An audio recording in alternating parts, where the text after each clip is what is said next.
Hello guys! Kamusta po kayo? Welcome to Saminado Family!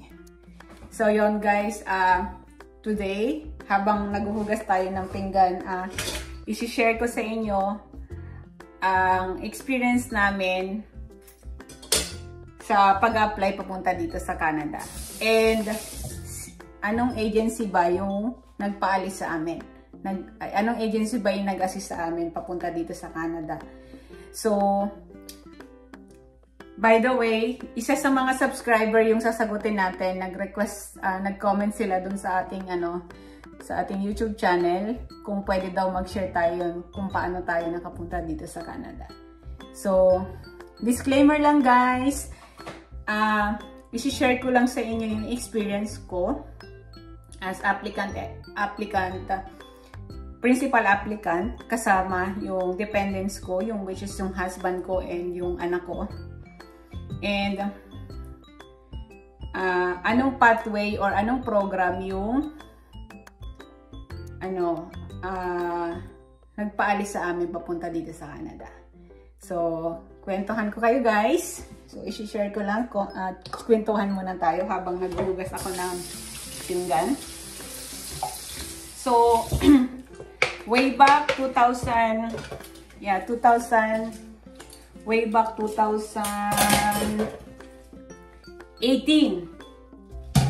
last quarter of 2018, yun, nag-decide kami ng husband ko, which is husband ko last time,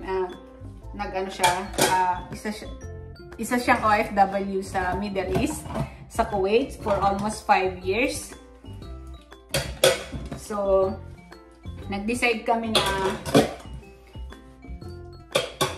mag-apply, pinag-apply na niya ako sa Canada. Kasi, isa sa mga reason niya is, since manager naman ako sa Pilipinas, so, I've been working in last 2017, nag-start ako mag-work sa mga Inasal Philippines as assistant manager. And then, one of my friend din, na nag-encourage sa akin na, try mo kaya mag-apply papunta ng Canada. So, sabi ko naman, ayoko na mag-abroad. Okay na ako dito sa Philippines. And then, hindi pa rin siya tumitigil sa akin, na-encourage niya ako na mag-apply. So, binigay niya sa akin yung address ng agency. Tapos, in-encourage niya ako na pwede mo dalhin dito yung asawa mo, pwede mo dalhin dito yung anak mo, ganyan-ganyan.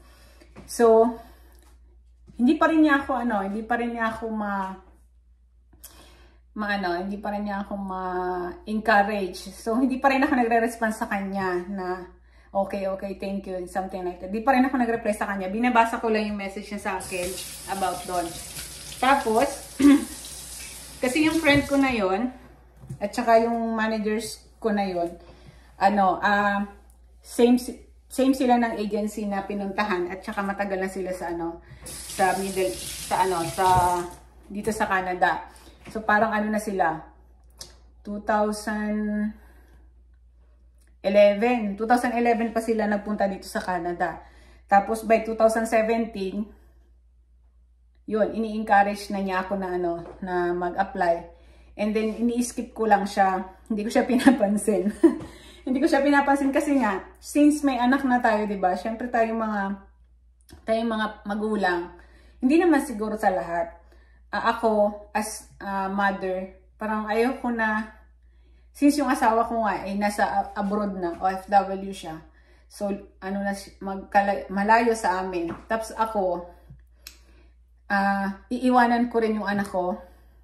Parang, ako naman magka-Canada. So, parang hiwa-hiwalay kami. So, hindi na sumagi sa isip ko na mag-apply. Tapos, by 2018, inopen ko sa asawa ko na, Daddy, may nag-encourage sa akin ng punta ng Canada. This is the way, this is the agency, ganyan-ganyan. Tapos, yung asawa ko, bigla na lang sabi niya, sige, go tayo dyan, ganyan-ganyan. So, yun.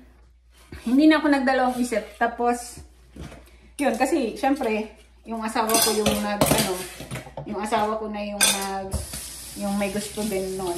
Kasi nga, sabi ko sa kanya, uwi ka na lang dito sa Pilipinas kasi okay naman yung kita ko dito ka na lang magtrabaho. Kasi nga, syempre, habang lumalaki yung anak natin,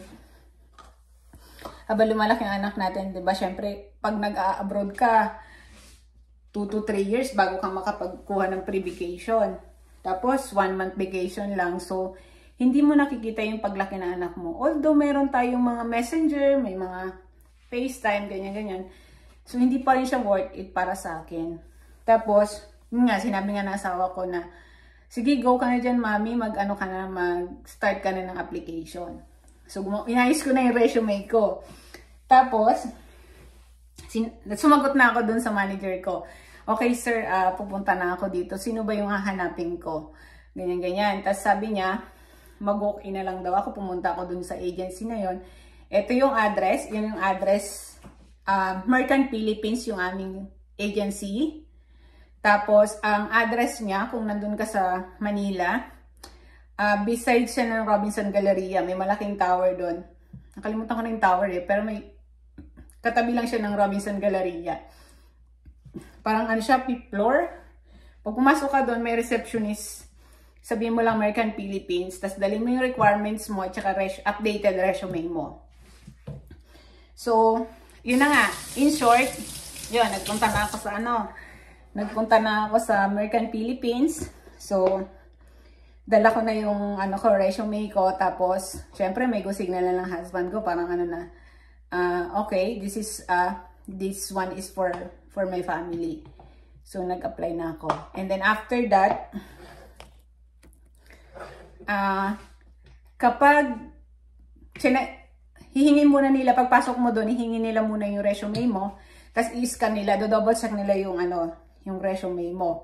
So, a little background lang, ako ay currently employed as a manager sa Mang Inasal Philippines. Tapos yun, mga experience ko is Jollibee, McDonald's, more on fast food restaurant. So, yun ang experience ko. Tapos, dala ko rin yung mga resume, yung mga, mga training certificate ko, at saka yung mga passport, yung mga, iba pang mga basic documents na kailangan mo. So, after nun, screening ka nila, tapos i-interviewin ka nila. So, basic lang yung interview about sa experience mo, tapos, kung ano yung status mo, kung may family ka na ba, single or what. Tapos after nun, kapag pasado ka, or pass ka, or qualified ka sa American standard na hinahanap nila, bibigyan ka nila ng list of requirements. So, binigyan nila ako ng list of requirements, and then after nun, nag-orientation na kami, company orientation for Americans. So, ibig sabihin, pasado ka na kay Mercant Philippines and sila yung maghahanap na employer mo papunta dito sa Canada. So, sila yung immigration consultant kung tawagin. Tapos, that time, hindi ko pa tinanong ako, sabi niya, anong position ba yung applyan mo? Sabi niya ganun sa akin. Kasi you are qualified as food service supervisor sa Tim Hortons company, sabi niya ganon. So meron kaming job offer para dito. Tapos sabi ko, tapos inorient din niya ako, alam mo ba na may bagong pilot program na AIPP? Sabi niya ganon. So tinanong ko, ano po ba yung benefits? Ano po ba yung difference ng express entry sa AIPP? Tapos nung nakita ko yung difference niya, yung express entry, hindi ako masyadong nag-deal doon. Tapos, kasi nga, ang goal ko nga is, kasama ko sa application, kasama kong gusto ko, kasama kong aalis yung family ko. Tapos, nakita ko yung AIPP, sila yung mayroong offer na ganon, na package na ganon. So, hindi na ako nagdalawang isip. Sabi ko kay, dun sa immigration consultant, I'm willing to accept the AIPP program. Which is, ang AIPP program is, 4 lang yung province na pwede mo mapuntahan sa Canada. Na qualified yung AIPP. So, pwede kang mapunta sa Nova Scotia, New Brunswick, Prince Edward Island, and Newfoundland and Labrador. Which is, dito nga kami napunta sa Newfoundland and Labrador. Pero, doon sa application ko na yon, wala ka pang employer. So, i-endorse ka, pumasa ka kay American, Philippines, sa agency, binigyan ka ng list of requirements, and then ako, yun, meron akong kontrata na ito yung program na kukunin ko. Tapos, meron akong pre-medical as principal applicant. So, it means sa lahat ng papers na isasubmit ko except for the pre-medical, kasama na yung husband ko at saka yung anak ko. So, sa mga expenses, kasama na din siya. In-explain naman yun sa orientation. Sa lahat ng babayaran mo, kasama na yung family mo. So, we are family of 3. So, sa lahat ng mga step by step na binabayaran namin, process, kasama lagi, times 3 palagi yung namin, yung payment namin. And then, so, yun, sa akin, based dun sa na-experience ko na yun, worth it na maging, na kinovered ko yung AIPP kasi nga, you are landed as permanent residents dito. Since lang na nagkaroon ng pandemic, so isa kami sa mga naabutan ng lockdown. So from 2018 na application namin, nakaalis kami dito. Nakarating kami ng Canada by 2022 January. Pero by the last quarter of 2021, okay na ulit. Nag-start na yung active active updates na ulit. Hiningan kami ng medical, including yung pamilya ko, yung anak ko at asawa ko by August 2021. And then passport request na kami, tapos visa stamping. So ganun na siya hanggang sa makaalis na kami dito. So yung application ko is inabot ng ilang taon kasi nga dito sa Canada, wala naman ditong one shot. Except lang siguro sa mga international student. Pero pag yung difference ng pathway, yun, based dun lang sa experience ko, umabot kami ng ilang taong pag-iintay. Kasi nga, nagkaroon ng pandemic. So, and we are lucky and grateful and blessed na hindi nag-walk out yung employer namin. Nag-intay pa rin sila sa amin. So, para sa akin, yung pagka-Canada, pagpunta mo dito sa Canada is ma-make sure mo na legit yung agency. Even sa American, sabi nila mahal. Pero sa akin, okay lang. Hindi naman totally ganun kamahal. Pero, worth it naman siya kasi hindi siya scam. Diba? Hindi rin ako nag-check sa POEA kung legit si American. Pero 100% sure ako kasi by 2011, yung mga co-managers ko at the same time, yung mga ibang pathway sila, may express entry, may student, ganyan. Through American, si American ay nag-assist sa kanila at nandito na sila sa Canada for how many years. So, hindi na ako nag-check sa POAA kung si American ba is under ng legit bang agency. So, yun lang. Nag-base lang ako sa mga taong nakaalis na malalapit sa akin na kaibigan ko o mga nakatrabaho ko before. So, yun yung naging pathway namin. And then, umuwi na si husband ko from Middle East to Philippines at sabay-sabay na kami sabay-sabay na kami umalis pupunta dito sa Canada. So, yun lang guys.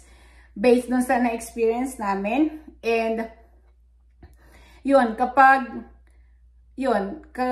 kapag gusto mo talaga na at ini-aim mo talaga or ginugol mo, makukuha mo siya. Kasi check mo muna din yung mga requirements ng trabaho na applyan mo. But for now, yung may share ko lang sa inyo yung position na in-applyan ko is Food Service Supervisor. And ako ay dating manager sa Pilipinas sa under JFC or Jollibee Food Corporation. And then, yon, sa application ko, sa mga nagtatanong bakit kasama ko agad yung anak ko at saka asawa ko, that one is under AIPP program. So, ito yung Atlantic Pilot Program, Atlantic Pilot Program na inilaunch nila that time, na naging qualified naman yung based doon sa experience ko. So, under siya, pagpunta mo dito sa Canada is, karamihan is Tim Hortons company may mga employer na kumukuha. So, yung lang guys. Thank you for watching. And kung may gusto pa kayo na malaman or tanong, comment lang below para magawa natin ng videos regarding do sa application namin. So, next time, I will make the video about sa mga documents na kailangan pag-apply mo sa American Philippines. So, disclaimer lang po, wala pa akong kinalaman hindi pa ako empleyado ng American Philippines. So, sinare ko lang po sa inyo kung ano po yung experience ko and paano po ako nag-apply as Food Service Supervisor and by the help and assistant ng immigration consultant ng American Philippines na nakarating sa Canada together with my husband and my kid. And right now we are here for almost 2 years.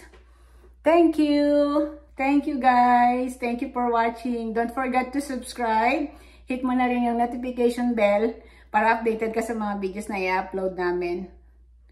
And regarding sa mga experience namin and adventure namin dito sa Canada, together with my family. Bye-bye!